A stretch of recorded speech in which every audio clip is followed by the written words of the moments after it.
An Osho Talk. Zen Sutra, number 11.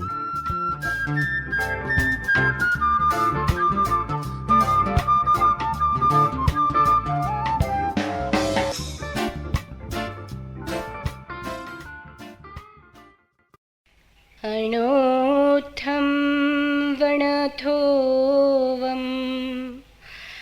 अगेथोवं कषायथोवं च नहुभे विशसीयौ थोवं पिहूतं बहुहोयि कोहोपिं पणासे माणो विनयनासनो माया मित्तानि नासे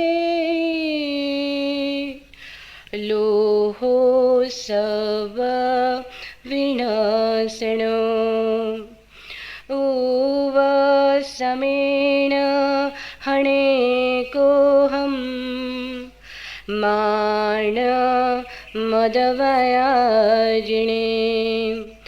मायं त्यज्यभावेन लोभं सन्तोषोजने चाहाकुम्मे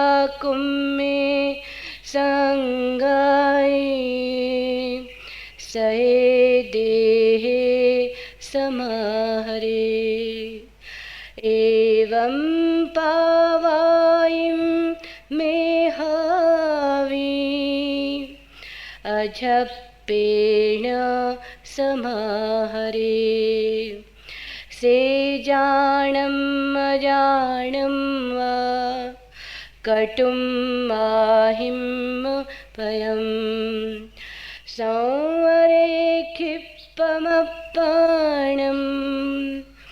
बियं तं न समायरे सवगन्थ विमुक्को सीयभुवो पसन्तचित्तो जम्पावै मुक्ति सोहं न चक्रवट्टी वितहं लहै।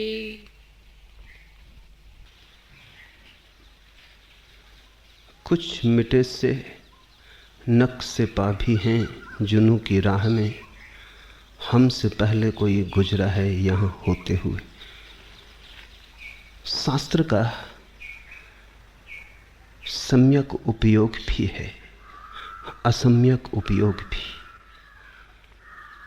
शास्त्र को जो अंधे की तरह स्वीकार कर ले, शास्त्र उसके लिए बोझ हो जाता है। शास्त्र को जो समझे, शास्त्र को जो निष्पक्ष होकर विचार करे, शास्त्र को जो जागरूक होकर ध्यान करे, तो शास्त्र से बड़ी सुगंध मुक्त उठती है, बड़ी मुक्तिदायी सुगंध उठती है। शास्त्र को पकड़ना मत सोचना, शास्त्र को अंधे की तरह स्वीकार मत करना। अंधे की तरह स्वीकार करने में शास्त्र का अपमान है। आंख खोलकर शास्त्र में उतरना, शास्त्र को स्वयं में उतरने देना, तो शास्त्र का सम्मान है। कोई भी सद्गुरु तुम्हें अंधा नहीं बनाना चाहता है, क्योंकि वस्तुतः तो तुम्हारी आंख में ही तुम्हारा गुरु छिपा है। तो सभी सद्गुरु तुम्हारी आंख खोलना चाहते हैं, उतनी ही देर तुम्हारे साथ होना चाहते हैं कि तुम्हारी आंख खुल जाए, कि तुम्हें अपना भीतर का गुरु मिल जाए। महावीर के ये वचन जैन पढ़ते हैं अंधे की तरह, और अजैन तो पढ़ेंगे क्यों? गीता हिंदू पढ़ते हैं अंधे की तरह, गैर हिंदू तो फिक्र क्यों करेंगे? कुरान मुसलमान पढ़ते हैं, दोहराते हैं तोते की तरह। गैर मुसलमान तो फिक्र ही क्यों करेगा। मेरे जाने तुम शास्त्र को तभी समझ सकोगे जब तुम न हिंदू हो, न मुसलमान हो, न जैन हो। क्योंकि अगर पक्षपात पहले से ही तय है, अगर तुमने जन्म से ही तय कर रखा है कि क्या ठीक है, तो अब ठीक की खोज कैसे करोगे। मान ही लिया हो कि सत्य कहां है, तो आविष्कार का उपाय कहां रहा। तुमने जल्दी स्वीकार कर लिया, खोजे बिना स्वीकार कर लिया, तो तुम खोज से वंचित रह जाओगे। ये महापुरुषों के चरण चिन्ह तुम्हें बांध लेने को नहीं, तुम्हें मुक्त करने को। और ये चरण चिन्ह बड़े मिटे मिटे से, काफी समय बीत गया, इन राहों पर और लोग भी गुजर चुके। इन चरण चिन्हों को अंधे की तरह मत मान के चलना, अन्यथा भटकोगे।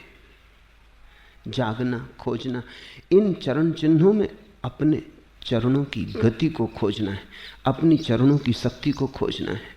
कुछ मिटे से नक्शे पा भी हैं जुनूं की राह में, हमसे पहले कोई गुजरा है यहाँ होते हुए, और सौभाग्यशाली हैं हम कि हमसे पहले लोग यहाँ गुजरे। वे जो कह गए, उनके जीवन का अनुभव जो बिखेर गए, उससे तुम बहुत कुछ पा सकते हो, लेकिन पाने के लिए बड़ी समझदारी चाहिए। समझो, जीवन से बहुत कुछ पाया जा सकता है, लेकिन तुम तो जीवन से भी नहीं पाते हो। शास्त्र तो जीवन की छाया मात्र है, प्रतिफलन। शास्त्र जीवन से निकलते हैं, जीवन शास्त्र से नहीं निकलता। तुम्हें जीवन मिला है, उससे तुम कुछ नहीं पाते, तो बहुत कठिन है कि तुम शास्त्र से कुछ पा सकोगे, क्योंकि मूल से नहीं मिलता कुछ। छाया से क्या मिलेगा। जो जानते हैं, जो जाग के जीते हैं, जो हिम्मत और साहस से जीते, जिनके जीवन का आधार सुरक्षा, सुविधा नहीं है, साहस है, वे जीवन से भी निचोड़ लेते हैं सत्य को, वे शास्त्र से भी निचोड़ लेते हैं सत्य को। जो जाग कर जीते हैं वो तो छाया से भी मूल को खोज लेते हैं, क्योंकि छाया में भी कुछ मिटे से नक्शे पा, कुछ धुंधले हो गए पैरों के चिन्ह।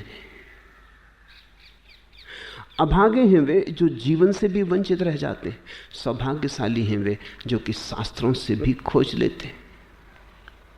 इधर महावीर के वचनों पर हम चर्चा कर रहे हैं, इसलिए नहीं कि तुम उन्हें मान लो, मानने से कभी कुछ हुआ नहीं। मानना तो कमजोर की आदत है।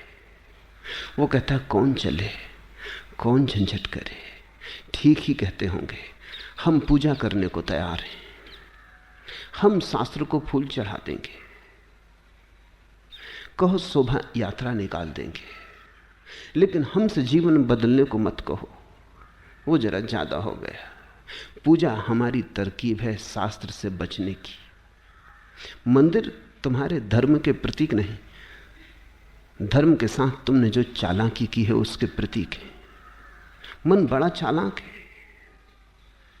मुल्ला नसरुद्दीन ने अपने नौकर से कहा था कि मेरे जूतों पे पालिश कर दे। अरे फजलू, इतनी देर हो गई और अभी तक मेरे जूतों पे पालिश भी नहीं हो पाया। सरकार, यह दूसरा बूट हाथों में और पहला। नौकर ने कहा उसे इसके बाद हाथ में लूंगा सरकार, पहला दूसरे के बाद। मन बहुत चालाक है, बड़ी तरकीबें खोजता है। ऐसी तरकीबें खोजता है कि दूसरे तो धोखा खाते ही हैं, खुद भी धोखा खा जाता है। इस मन से थोड़े जागना। मन ही तुम्हें मनन नहीं करने देता है, मन ही तुम्हें उतरने नहीं देता। जहां भी जाते हो तुम्हारी गंदी छाया पड़ जाती। शास्त्र पढ़ते हो, तुम्हारी छाया में शास्त्र दब जाता है। शब्द सुनते हो, तुम्हारे पास तक पहुंचते पहुंचते उनका अर्थ रूपांतरित हो जाता है। ये महावीर के वचन बड़े बहुमूल्य। आज के सूत्र तुम्हारे जीवन को बदल देने वाले हो सकते हैं। ये तथ्यगत है। महावीर का कोई रस सिद्धांतों में नहीं है। महावीर कोई दार्शनिक नहीं है। महावीर तो सीधे पथ के वैज्ञानिक खोजी है। इन शब्दों को समझना, मनन करना, बन सके थोड़ा थोड़ा उतारना, क्योंकि उतारोगे तभी इनका अर्थ खुलेगा। इनका अर्थ इनके पढ़ने और इनके सुन लेने में नहीं है, इनका अर्थ इनके साथ थोड़ी देर जीने में है। क्षण भर को भी अगर तुम इनके साथ जिए तो तुम पाओगे इनकी सच्चाई, इनकी गहनता, इनकी गंभीरता। और क्षण भर भी तुम जिए तो ये सत्य तुम्हारे धरोहर हो जाएंगे, ये तुम्हारा हिस्सा हो जाएंगे, ये तुम्हारे खून, हड्डी, मांस, मज्जा में समा जाएंगे। इन्हें समाने देना। पहला सूत्र, ऋण को थोड़ा, घाव को छोटा, आग को तनिक और कसाय को अल्प मानकर मत बैठ जाना, क्योंकि ये थोड़े बढ़ के बड़े हो जाते। ऋण को थोड़ा। जो भी आदमी ऋण लेता है पहले थोड़ा ही मान के लेता है और सोचता है चुका देंगे। इतना सा तो ऋण है, ब्याज भी कुछ ज्यादा नहीं है, चुका देंगे। जो भी ऋण लेते हैं इसी आशा में लेते हैं कि चुका देंगे।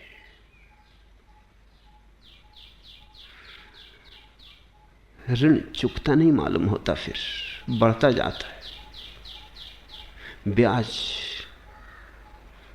घना होता जाता है। ब्याज ही नहीं चुकता, मूल का चुकाना तो बहुत दूर। और ये साधारण जीवन की ऋण की बात तो छोड़ दो, जो जीवन का बहुत गहरा ऋण है वो तो कभी चुकता नहीं मालूम पड़ता। ले सभी लेते हैं, फंस जाते हैं। महावीर कहते हैं सभी ले लेते हैं तो जरूर मन में कोई कारण होगा ले लेने का। सभी सोचते हैं थोड़ा है, थोड़ा श्रम कर लेंगे चुक जाएगा। ऋण को थोड़ा, घाव को छोटा। कितना ही छोटा घाव हो, ये सोच के कि छोटा है क्या फिक्र करनी, बैठ मत जाना, आश्वस्त मत हो जाना, क्योंकि घाव प्रतिपल बड़ा हो रहा है।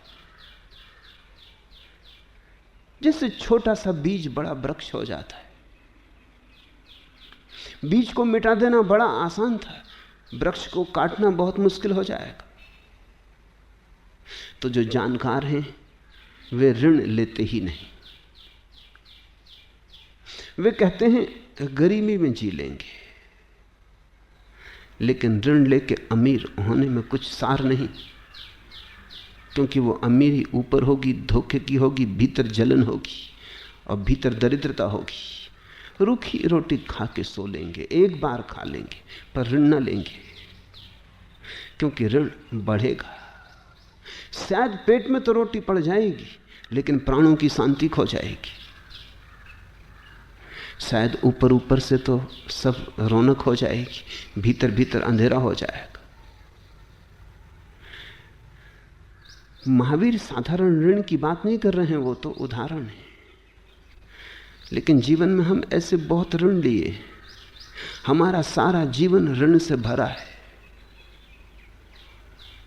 महावीर तो कहते हैं परमात्मा से भी मत लेना, लेने की आदत ही मत डालना, क्योंकि आदत बढ़ती है, बीज वृक्ष होता है। आज थोड़ा लोगे, कल और थोड़ा ज्यादा लोगे, परसों और थोड़ा ज्यादा लोगे, भिखमंगे हो जाओगे। यहां तो सम्राट भी भिखमंगे हैं, लेते चले जाते हैं। महावीर कहते हैं ऋण लेना ही मत। और जब बीज की तरह छोटा अंकुर उठे, भीतर भाव उठे, पहली लहर उठे, तभी रोक देना। घाव को छोटा मत मानना, क्योंकि छोटे छोटे घाव बड़े होकर नासूर हो जाते।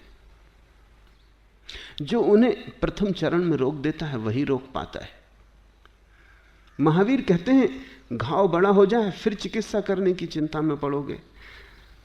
बड़ी आसानी से घाव को रोका जा सकता है जब वो बहुत छोटा है या जब अभी पैदा ही नहीं हुआ।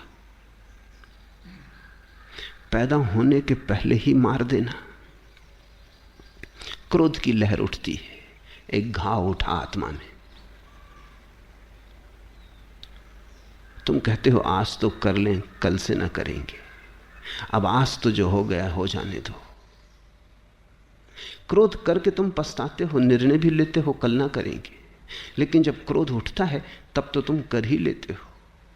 और फिर तुम कहते हो तो छोटा सा क्रोध है, कोई युद्ध तो खड़ा नहीं किया, किसी की जान तो ली नहीं, 2 कड़े शब्द कह दिए तो क्या बिगड़ गया। और फिर बिना कड़े शब्द कहीं कहीं काम चला है, कहीं संसार चला है। यहां अगर बुद्ध बन के बैठ गए तो लोग बुद्धू समझेंगे। यहां जोर जबरदस्ती की दुनिया है। यहां अगर हमला ना किया तो दूसरे लोग हमला कर देंगे। यहां अगर किसी ने आंख दमकाई और उसको जवाब ना दिया तो सभी लोग आंख दमकाने लगेंगे। फिर तो जीना मुश्किल हो जाएगा। तुम बहाने खोज लेते हो, तुम तरकीबें खोज लेते हो, फिर तुम कहते हो इतना सा तो है, इसमें क्या बिगड़ जाएगा। कौन महानरक हुआ जा रहा है, कौन सा महापाप हुआ जा रहा है, छोटा है। क्षमा मांग लेंगे, प्रार्थना कर लेंगे, गंगा स्नान कराएंगे, पूजा कर लेंगे, दान कर देंगे, कुछ कर लेंगे, लेकिन अभी तो कर लो। घाव को छोटा, आग को तनिक, छोटी सी चिंगारी महलों को जला देती और कसाय को अल्पमान। क्रोध है, लोभ है, माया मोह है, कसाय है। कसाय शब्द महावीर का बड़ा बहुमूल्य है। जिससे तुम कसे हो, जिससे तुम बंधे हो, जो तुम्हारा बंधन है। जैसे हिंदू शास्त्र में पशु शब्द है, जो पशु का अर्थ है वही जैन शास्त्रों में कसाय का अर्थ है। पशु का अर्थ होता है जो पास में बंधा है। पशु यानी पास में बंधा, बंधन में पड़ा। पशु का अर्थ सिर्फ जानवर नहीं, पशु का अर्थ है जो बंधा है, चारों तरफ जिसके जंजीरें। जो बंधा है वो पशु, जो मुक्त हुआ वही मनुष्य है।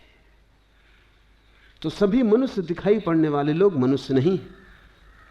काश मनुष्यता इतनी सस्ती होती कि दिखाई पड़ने से मिल जाती। नहीं, जिनके बंधन गिर गए, जिन्होंने अपनी पशुता काट दी, पास काट डाले, जो मुक्त हुए वही मनुष्य, जो मनन को उपलब्ध हुए वही मनुष्य, जो मनु बने वही मनुष्य। जैनों का शब्द कसाय वही अर्थ रखता है, जो बांध ले, कस दे, जो बांधती चली जाए और तुम सिकुड़ते जाओ और छोटे होते जाओ और बंधन बोझिल होते चले जाएं। कसाय को अल्पमान, विश्वस्त होकर मत बैठ जाना। अल्पता तो धोखा है। ये तो तरकीब है कसाई की तुम्हारे भीतर प्रवेश की। ये तो बीमारी का उपाय है तुम्हारे भीतर घर बनाने का। ये तो बीज का ढंग है पृथ्वी के गर्भ में प्रवेश करने का। तुम थोड़ा सोचो कि बीज बहुत बड़ा होता, असंभव था वृक्षों का होना। उतना बड़ा बीज पृथ्वी में प्रवेश कैसे करता है? बीज बड़ा छोटा है, ये वृक्षों की तरकीब है। बड़ा छोटा बीज बनाते हैं, बड़े से बड़ा वृक्ष भी बड़ा छोटा सा बीज बनाता है। कोई भी रंध्र, कोई भी जरा सा छेद पाके घुस जाएगा पृथ्वी में, पृथ्वी को पता भी ना चलेगा। लेकिन अगर जितने बड़े वृक्ष इतने ही बड़े उनके बीज होते तो वृक्ष खो जाते। कहां से पृथ्वी में प्रवेश होता? इतनी बड़ी रंध्रें, इतने बड़े छिद्र कहां खोजते? बीज वृक्ष कितना ही बड़ा हो छोटे ही बनाता है। छोटे में तरकीब है। वृक्ष अपने को पुनः पुनः जन्माना चाहता है, कई तरकीबें करता है वृक्ष। फूल उगाता है सुंदर, तितलियों को लुभाने के लिए, क्योंकि तितलियों में पैरों में लग के बीज के छोटे छोटे कण पराग नर पौधे तक पहुंच जाएंगे, नारी पौधे तक पहुंच जाएंगे, मिलन हो जाएगा नर और मादा का। तो फूल जो है विज्ञापन है वृक्ष का, बुलावा है तितली को कि आओ। तितली से प्रयोजन नहीं है, तितली के पैरों में पराग लग जाए तो नर मादा को खोज ले, मादा नर को खोज ले, तो बीज निर्माण हो, तो संतति आगे बढ़े। सेमर के फूल देखे, बीज के पास रुई को पैदा करते, क्योंकि सेमर बड़ा वृक्ष है। अगर बीज नीचे ही गिरे तो वृक्ष की छाया के कारण बड़े ना हो पाएंगे। वृक्ष बड़ी होशियारी कर रहा है, वो साथ में रुई पैदा कर रहा है। तुम्हारे तकियों के लिए नहीं, अपने बीज को हवा की यात्रा पर भेजने को, ताकि बीज दूर चला जाए, नीचे ना गिरे। ठीक वृक्ष के नीचे गिर जाएगा तो मर जाएगा। इतने बड़े वृक्ष की छाया में कैसे पनपेगा, कैसे बड़ा होगा? धूप ना मिलेगी, पानी ना मिलेगा, क्योंकि बड़ा वृक्ष सब पी जाएगा, पूरी भूमि को निचोड़ लेगा। ये छोटे छोटे बीज तो मर जाएंगे। इन बेटे बेटियों के लिए वो थोड़ी सी रुई पैदा करता है। रुई के बहाने हवा पे तिर जाते, हवा के झोंके में दूर निकल जाते, कहीं दूर जाके जमीन खोज लेंगे, फिर वहां वो भी बड़े होके खड़े हो जाएंगे। काम, क्रोध, लोभ, मोह भी बीज की तरह तुम्हारे मन की भूमि में आते। इसलिए महावीर का सूत्र बड़ा बहुमूल्य है। वो ये कहते हैं, छोटे मान के मत सोच लेना कि क्या क्या बिगड़ता है। जरा सा बच्चे पे क्रोध कर लिया, क्या हर्ज? अपना ही बच्चा है, उसके ही सुधार के लिए क्रोध कर रहे हैं। और फिर क्रोध जरा सा है, एक चांटा भी मार दिया तो क्या, अपना ही तो है। ऐसे छोटे छोटे बहाने खोज के क्रोध प्रवेश करता है, माया प्रवेश करती, मोह प्रवेश करता, लोभ प्रवेश करता है।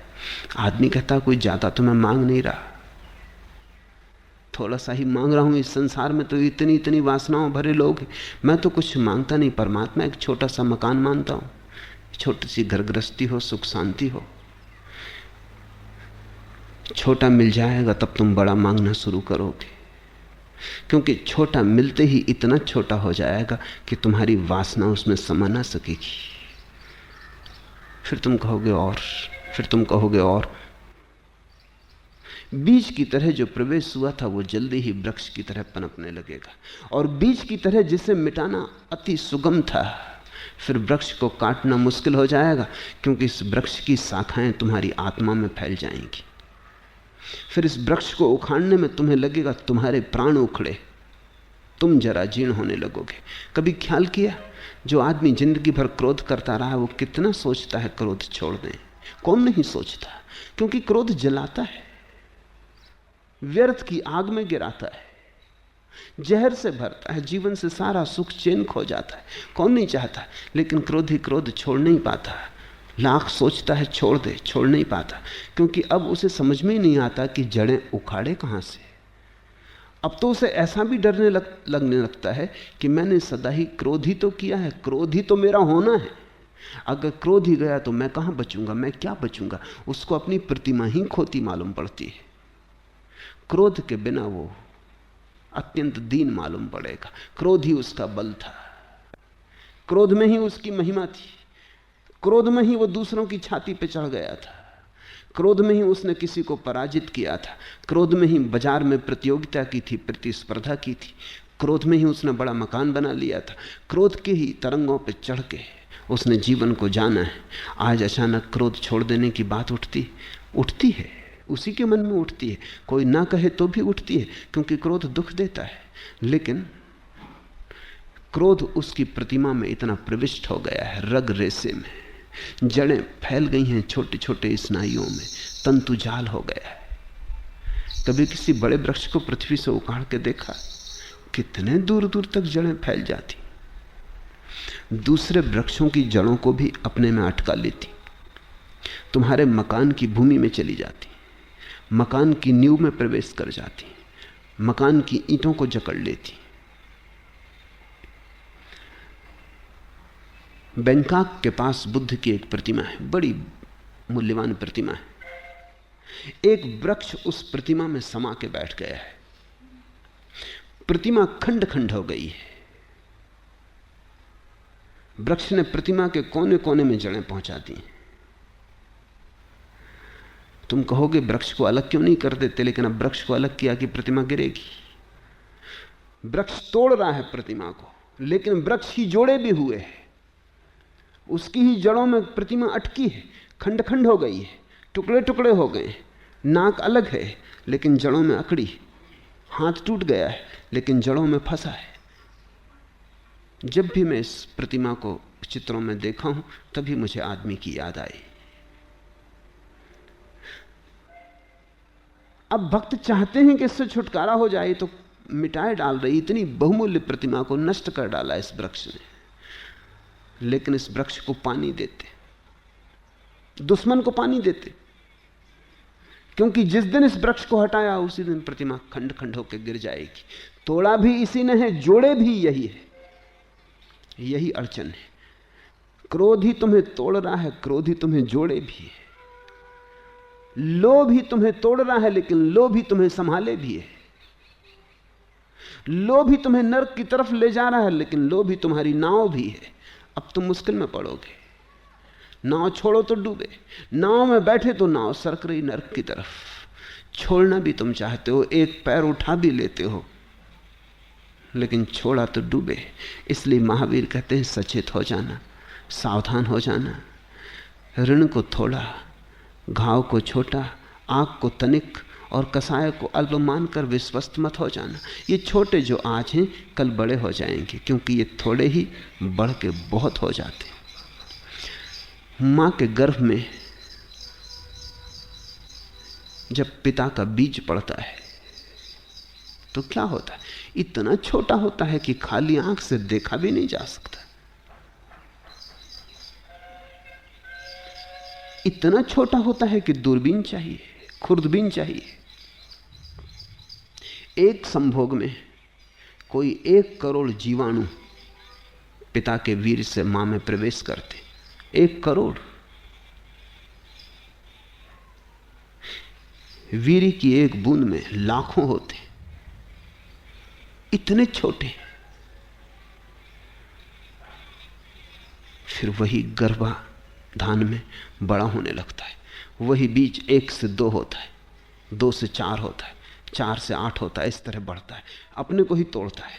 1 होता है, बड़ा होता है, पोषण मिलता है, 2 हो जाता है, टूट के 2 टुकड़े हो जाते हैं, 4 हो जाते हैं, 8 हो जाते हैं, फैलता जाता है। फिर तुम्हारा पूरा शरीर उसी से निर्मित हुआ है। कोई 7 अरब जीवाणु तुम्हारे शरीर में, 1 से शुरू हुए 7 अरब तक पहुंच गए, और बहुत जल्दी पहुंच जाते हैं। दिन दूने रात चौगने होते चले जाते हैं। जो आंख से नहीं दिखाई पड़ता था वही आज तुम्हारा मित्र होगा, तुम्हारा भाई होगा, तुम्हारा बेटा होगा, तुम्हारी पत्नी, तुम्हारी प्रेयसी। जो अदृश्य था, जिसको देखने के लिए खुर्दबीन चाहिए थी, इतना छोटा इतना बड़ा हो जाता है। फैलाव प्रकृति का नियम। यहां किसी भी चीज को जगह दी वो फैलेगी। फैलना स्वभाव है। इसलिए तो हिंदू विश्व को ब्रह्म कहते। ब्रह्म यानी जो फैलता चला जाता है, जो जानता ही नहीं कैसे रुके, जो फैलता ही चला जाता है। अनंत जिसका विस्तार है, जिसके फैलाव की कोई सीमा नहीं। यहां छोटी सी चीज पकड़ो, जल्दी ही बड़ी होने लगती है।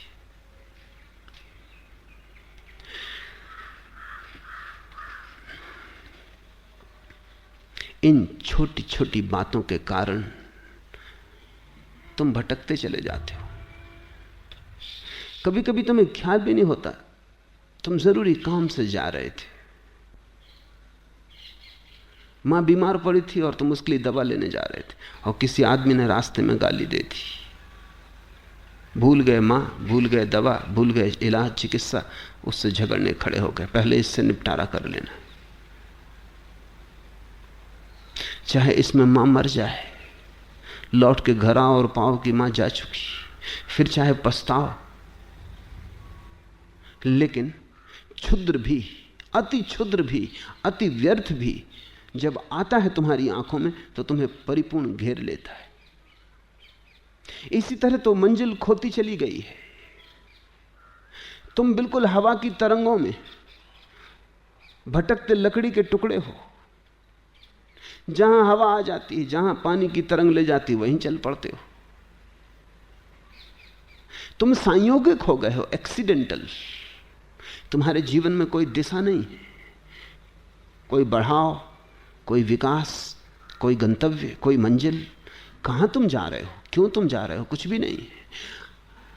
आकस्मिक घटनाएं, दुर्घटनाएं तुम्हारे जीवन की निर्णायक हो गई। कुछ भी उठाता है जिससे तुम्हारी कोई संगति नहीं, तुम वो करने में लग जाते। मैं विश्वविद्यालय में भर्ती होने गया, तुम अपना फॉर्म भर रहा था, मेरे पास ही एक लड़का खड़ा था, वो भी भर्ती होने आया था। उसने मेरे फॉर्म में देखा, उसने कहा तो आप दर्शन शास्त्र ले रहे हैं, तो मैं भी लूंगा। मैंने कहा तो रुक, तुझे से क्या प्रयोजन है? ये बिल्कुल संयोगिक है कि मैं यहां खड़ा अपनी दरखास्त भर रहा हूं, तू भी भर रहा है। मेरी दरखास्त को एक तो देखने की कोई जरूरत नहीं, देख भी ली तो तुझे कोई विषय इसलिए लेने की जरूरत नहीं, न तू मुझे जानता है।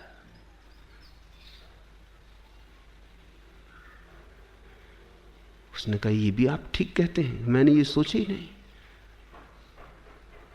तुमने कभी जिंदगी में देखा इस तरह रोज हो रहा है। दुकान पे तुम गए थे, कुछ खरीदने गए थे, कुछ खरीद लाए, क्योंकि दुकानदार बड़ा कुशल था, उसने बेच दिया कुछ। दुकान पर गए थे, दुकानदार ने कुशलता भी ना की हो, लेकिन दुकान की खिड़की में सजी हुई चीजों में कुछ चीज जच गई जिसकी तुम्हें क्षण भर पहले तक कोई भी जरूरत न थी। क्षण भर तक पहले तुम्हें सपना भी ना आया था उसका, लेकिन बस आंख में पड़ गई, सरक गए तुम। शायद जरूरी काम छोड़ के जो तुम लेने गए थे कुछ और लेके आ जाओ। तुम जो लेने जाते हो वही लेके लौटते हो। पश्चिम में मनोविज्ञान इस पर बड़ी खोज करता है कि लोग क्या खरीदते हैं, और उन्होंने बड़ी तरकीबें खोजी और बड़े हैरानी के निष्कर्ष हाथ लगे। एक उपन्यास बिकता नहीं था, छप गया और बिका नहीं। विशेषज्ञों से सलाह ली गई, उसने कहा इस किताब का नाम बदल दो, नाम ठीक नहीं, नाम खींचता नहीं। नाम बदल दिया, किताब बिकी, ऐसी बिकी, लाखों की प्रतियों में बिकी। साल भर से छपी पड़ी थी, कोई खरीदने वाला न था। किताब वही की वही, सिर्फ नाम बदलने से कुछ भी नहीं बदला है, एक शब्द भीतर नहीं बदला है, सिर्फ कवर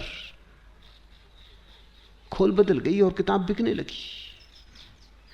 मनोवैज्ञानिकों ने हिसाब लगाया है कि चीजें बेचते हैं तो डब्बे का रंग क्या होना चाहिए, क्योंकि उन्होंने सब रंगों के डब्बे रख के देखे। स्त्रियां खरीदने आती हैं तो वो हिसाब लगाते हैं कि कौन से रंग से ज्यादा आकर्षित होती। कुछ रंग हैं जिनकी तरफ कोई ध्यान ही नहीं देता।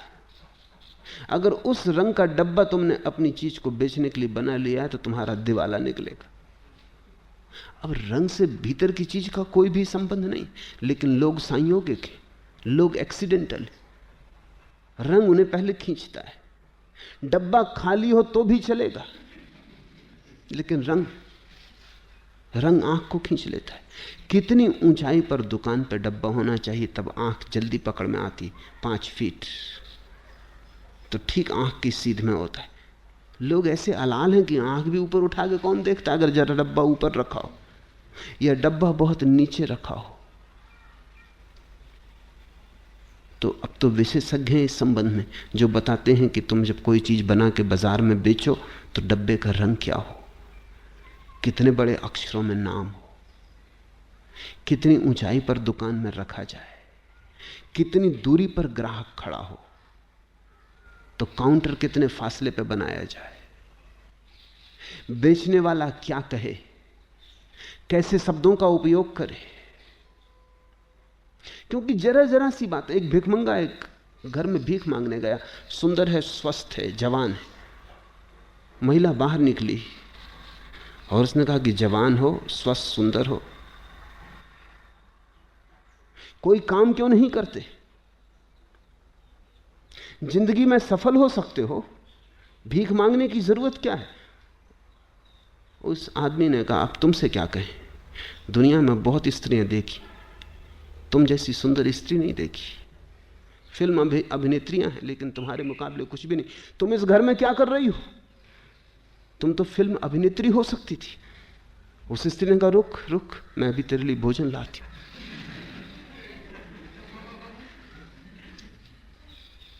भिखमंगे को भी समझना पड़ता है क्या कहे, किन शब्दों का उपयोग करे, क्योंकि लोग अंधे, लोगों को पता नहीं वो क्या कर रहे हैं, क्यों कर रहे हैं। तुमसे लोग करवा रहे हैं। तुमने सैकड़ों चीजें खरीद ली हैं जो बेचने वालों को बेचनी थी, तुम्हें खरीदनी नहीं थी।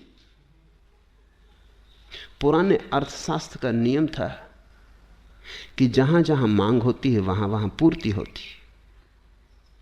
नए अर्थशास्त्र का नियम है, जहां जहां पूर्ति होती है वहां वहां मांग पैदा हो जाती। तुम चीज तो बनाओ, इसकी तुम फिक्र ही मत करो कि इसकी कोई मांग है या नहीं, मांग पैदा कर ली जाएगी। लोग पागल हैं। बनट शाह ने जब पहली दफा अपनी किताबें लिखी तो बिकी नहीं, क्योंकि नाम बिकता है।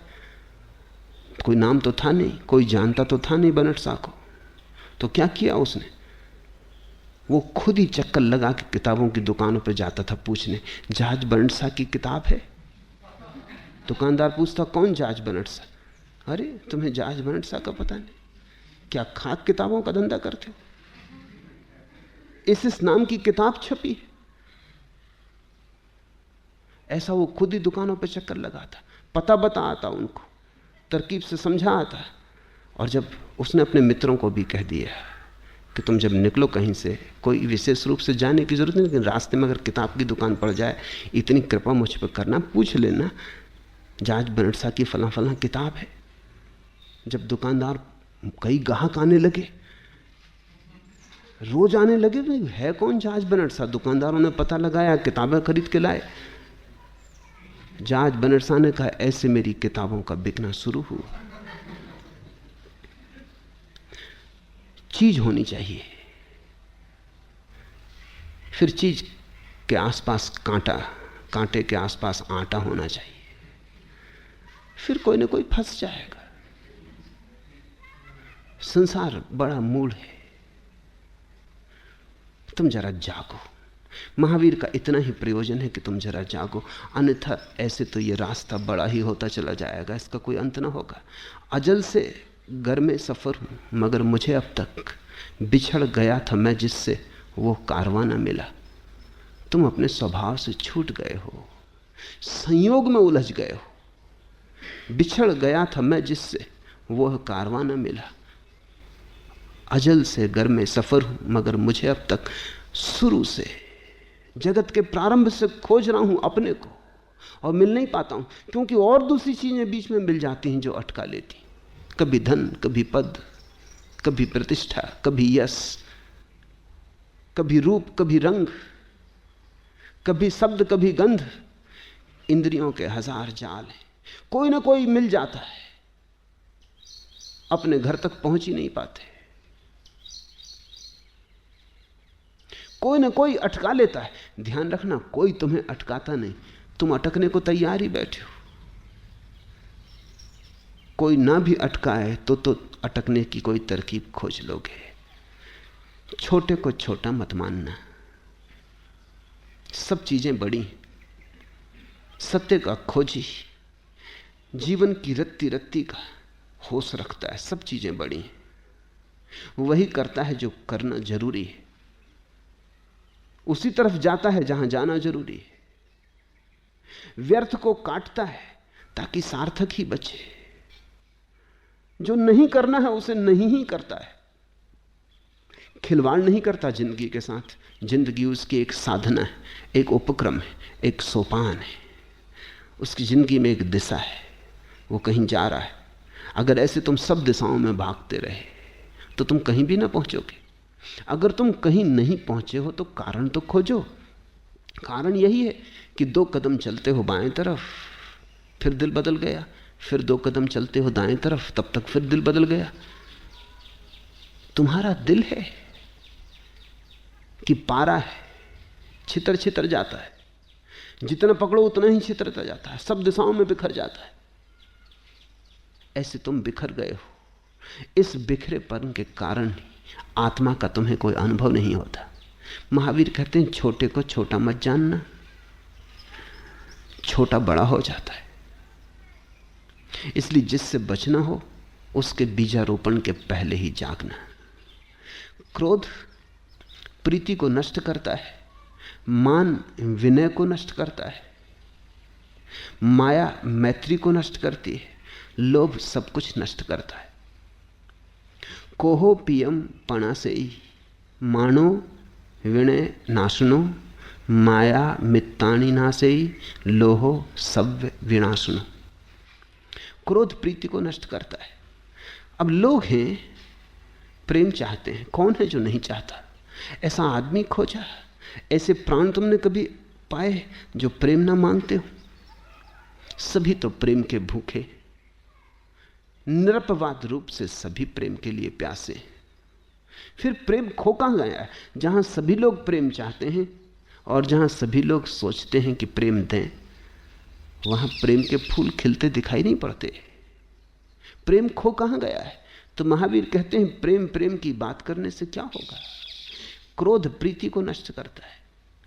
तुम क्रोध के बीजों को तो जगह देते जाते हो और प्रेम की पुकार और गुहार मचाए रखते हो, चिल्लाते रहते हो प्रेम प्रेम प्रेम, और क्रोध के बीज पनपाए जाते हो। बोते हो जहर, अमृत की मांग करते रहते हो। फिर अगर जहर का झाड़ झंखाड़ तुम्हारे जीवन को भर देता है और अमृत की कोई वर्षा नहीं होती, तो कसूर किसका है? उत्तरदायित्व किसका है? क्रोध प्रीति को नष्ट करता है। अगर तुम्हारे जीवन में प्रेम नहीं है तो जानना कि क्रोध होगा। चाहे बहुत बहुत करने की वजह से तुम्हें याद भी ना आती हो, अब ऐसे रग पक गए हो क्रोध में कि अब तुम्हें पहचान भी नहीं पड़ता कि क्रोध है। किसी क्रोधी को कहो, वो फौरन कहता है, कौन कहता है मैं क्रोध में? मैं क्रोध में नहीं हूं। क्रोधी भी यही कहे चले जाता है मैं क्रोध में नहीं हूं। तुम भी जब क्रोध में पकड़े जाते हो तो तुम स्वीकार नहीं करते कि मैं क्रोध में हूं। क्रोध को कोई स्वीकार ही नहीं करता और प्रेम की लोग मांग किए जाते हैं। अगर क्रोध है तो स्वीकार करो, क्योंकि स्वीकार निदान बनेगा। क्रोध है तो स्वीकार करो कि है, तो मिटाने का कोई उपाय हो सकता है। जिसे तुम स्वीकार ही ना करोगे उसे मिटाओगे कैसे? और अगर प्रेम ना हो तो महावीर का सूत्र यह कह रहा है, अगर तुम्हारे जीवन में प्रेम ना हो तो निश्चित जानना कि क्रोध है। चाहे तुम्हें पता चलता हो न पता चलता हो, पुरानी आदत हो, मजबूत आदत हो, खून में घुल मिल गई हो, क्रोध तुम्हारा स्वभाव जैसा हो गया हो कि अब तुम्हें याद भी ना आता हो कि अक्रोध क्या है, तो भेद करना मुश्किल हो गया हो। लेकिन अगर जीवन में प्रेम ना हो तो क्रोध है। क्रोध प्रीति को नष्ट करता है, मान विनय को नष्ट करता है, अहंकार तुम्हारी विनम्रता को नष्ट कर देता है। और विनम्रता नष्ट होती है, बड़ा बहुमूल्य कुछ तुम्हारे भीतर समाप्त हो जाता है, सीखने की क्षमता खो जाती। विनम्र सीखने में सक्षम होता है, विनम्र खुला होता है, विनम्र तत्पर होता है। कुछ भी नया आए उसके द्वार बंद नहीं होते। और विनम्र जीवन के सत्य को पहचानता है कि मैं एक खंड मात्र हूं इस विराट का। अहंकारी एक बड़ी भ्रांति में जीता है। अहंकारी की भ्रांति यह है कि जैसे मैं केंद्र हूं सारे विश्व का, जैसे सब मेरे लिए और मैं किसी के लिए नहीं, जैसे सब मेरे साधन हैं और मैं साध्य हूं। अहंकार को अगर हम ठीक से समझें तो उसका अर्थ होता है सारा जगत साधन है और मैं साध्य हूं। मेरे जीवन के लिए अगर सबको मरना भी पड़े तो भी उचित है, मेरे सुख के लिए अगर सबको दुखी भी होना पड़े तो भी ठीक है, क्योंकि मैं साध्य हूं और सब साधन। सबके कंधों पर मेरे पैर रखें रखने पड़े मुझे और सबके सिरों से मुझे सीढ़ियां बना के चढ़ना पड़े, राजमहलों तक चढ़ूंगा, क्योंकि और सब सीढ़ियां होने को ही बने। अहंकारी अपने को अस्तित्व का केंद्र मान रहा है। विनम्र का क्या अर्थ है?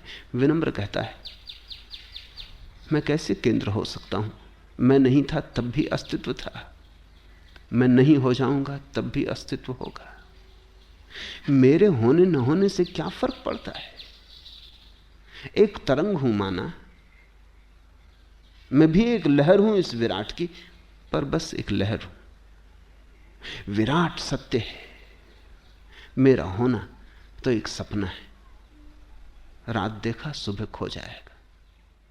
ये मेरा होना कोई ठोस पत्थर की तरह नहीं, पानी की लकीर है। तो विनम्र सीख पाता है जीवन के सत्यों को, और अंततः परमात्मा को भी सीख पाता है, क्योंकि उसने पहली शर्त पूरी कर दी। उसने झूठ को अंगीकार न किया, उसने सत्य से ही शुरुआत की। सत्य से शुरुआत हो तो सत्य पर अंत होता है। असत्य से ही शुरुआत हो जाए तो फिर सत्य कहां मिलेगा? फिर तो असत्य बढ़ता चला जाएगा। अहंकारी धीरे धीरे मद में चूर होता जाता है। आंखें देखने की क्षमता खो देती, बोध विलुप्त हो जाता है, एक तंद्रा और निद्रा में जीता है। मान विनय को नष्ट करता है, और अगर तुम्हारे जीवन में विनम्रता ना हो तो तुम जान लेना कि कहीं अहंकार का शत्रु घात लगाए छिपा बैठा है। माया मैत्री को नष्ट करती है। कपट, छल, छिद्र मैत्री को नष्ट करता है। मैत्री का अर्थ ही होता है कि तुम किसी के साथ ऐसे हो जैसे अपने साथ। मैत्री का अर्थ होता है तुम्हारे और मित्र के बीच कोई रहस्य नहीं, कोई छुपाव नहीं, कोई दुराव नहीं। मैत्री का अर्थ होता है तुम अपने को अपने मित्र के सामने बिल्कुल नग्न करने में समर्थ हो। तुम जानते हो, तुम्हें भरोसा है प्रेम का, तुम जानते हो कि तुम जैसे हो तुम्हारा मित्र तुम्हें स्वीकार करेगा। उसका प्रेम बेशर्त है। अगर मित्र से भी तुम्हें कुछ छिपाना पड़ता हो तो तुम मित्र को भी शत्रु मान रहे हो। मैकियावेली ने लिखा है, ठीक महावीर से उल्टा है मैकियावेली, इसलिए महावीर को समझना हो तो मैकियावेली को भी समझना उपयोगी होता है। मैकियावेली ने लिखा है, मित्र से भी ऐसी बात मत कहना जो तुम शत्रु से न कहना चाहते हो, क्योंकि कौन जाने जो आज मित्र है कल शत्रु हो जाए। फिर तुम पछताओगे कि अच्छा होता इससे ये बात न कही होती।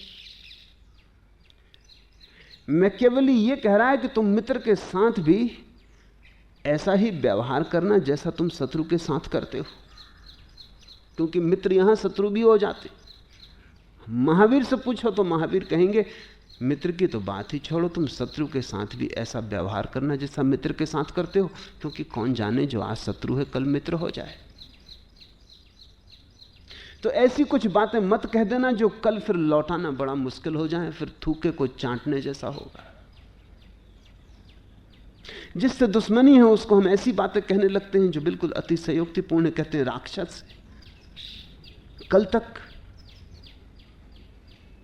नर में छिपा नारायण था, आज राक्षस। लेकिन कल अगर ये मैत्री फिर बनी तो फिर कहां मुंह छिपाओगे? फिर कैसे लौटाओगे? फिर कैसे कहोगे कि ये नर में नारायण फिर राक्षस नहीं? महावीर कहते हैं मैत्री को तुम आधार मान के चलना। जो आज मित्र है वो तो मित्र है ही, जो आज नहीं है वो भी हो सकता है कल मित्र हो जाए, जो आज शत्रु है वो भी मित्र हो सकता है। और महावीर की बात मानकर जो चलेगा धीरे धीरे पाएगा उसके शत्रु मित्र हो गए, और मैकियावेली की जो मान के चलेगा वो पाएगा उसके मित्र धीरे धीरे शत्रु हो गए, क्योंकि तुमने कभी उनसे मित्र जैसा व्यवहार ही नहीं किया। अगर मित्र से भी छिपाना पड़े, इसी को महावीर माया कहते। माया मैत्री को नष्ट करती। माया का अर्थ है सच न होना, माया का अर्थ है धोखे देना, माया का अर्थ है जो तुम नहीं हो वैसे दिखाना। माया का अर्थ है प्रामाणिक न होना, माया का अर्थ है प्रवंचना, माया का अर्थ है दिखावा, धोखा। आंख में आंसू भरे थे लेकिन मुस्कुराने लगे, तो ये मैत्री ना हुई।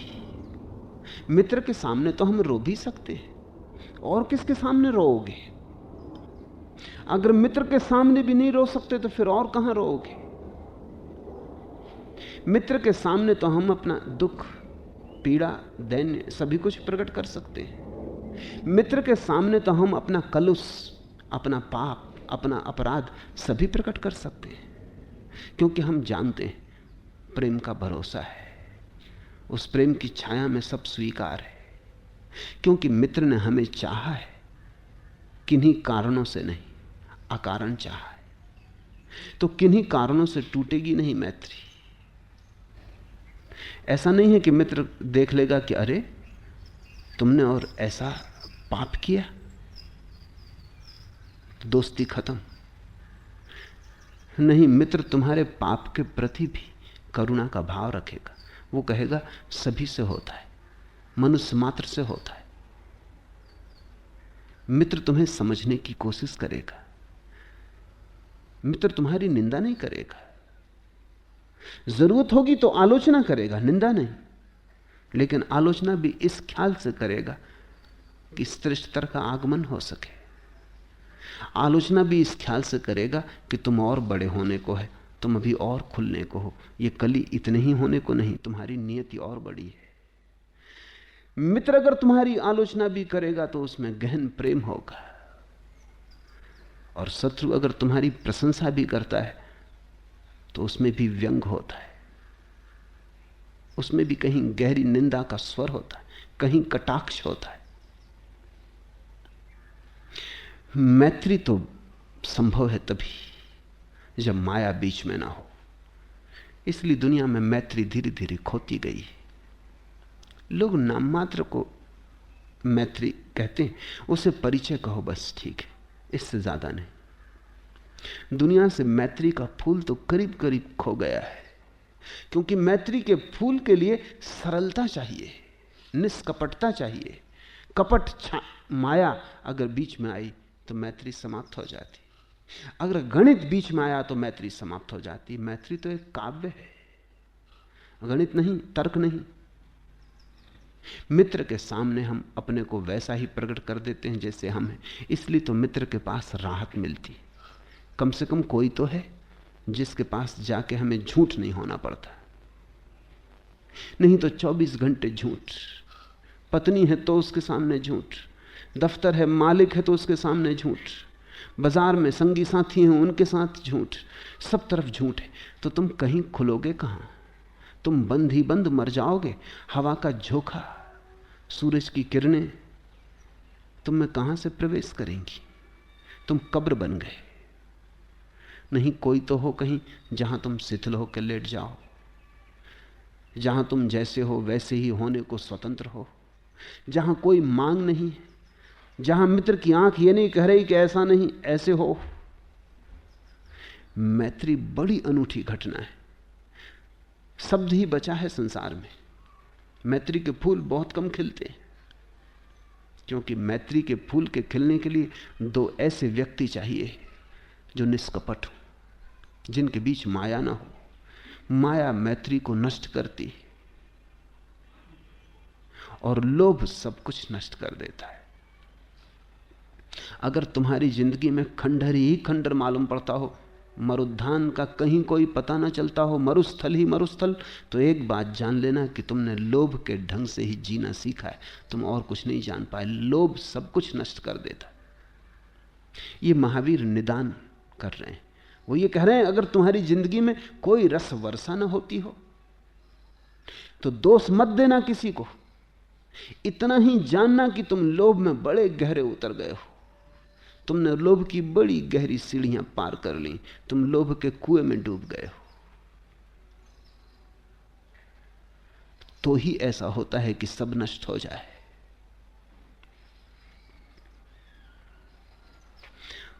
उसने मनसाए इलाही को मुकम्मिल कर दिया अपनी आंखों पर जिसने लिए मोहब्बत के कदम।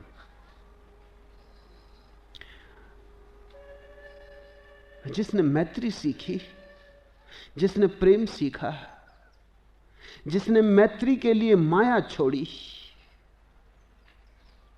जिसने प्रेम के लिए क्रोध छोड़ा, जिसने विनय के लिए मान छोड़ा, और जिसने जीवन को सृजनात्मक गति देने के लिए लोभ से विदा ली, उसने मनसाही इलाही को मुकम्मिल कर दिया। उसने परमात्मा की आकांक्षा पूरी कर दी। अपनी आंखों पर जिसने लिए मोहब्बत के कदम, फिर उसकी आंखों पर मोहब्बत की छाया पड़ने लगी, फिर उसके हृदय में मोहब्बत के कमल खिलने लगे। प्रेम परम घटना है। अब इसे हम समझें। महावीर कहते हैं लोभ से सब नष्ट हो जाता है और प्रेम से सब उपलब्ध हो जाता है।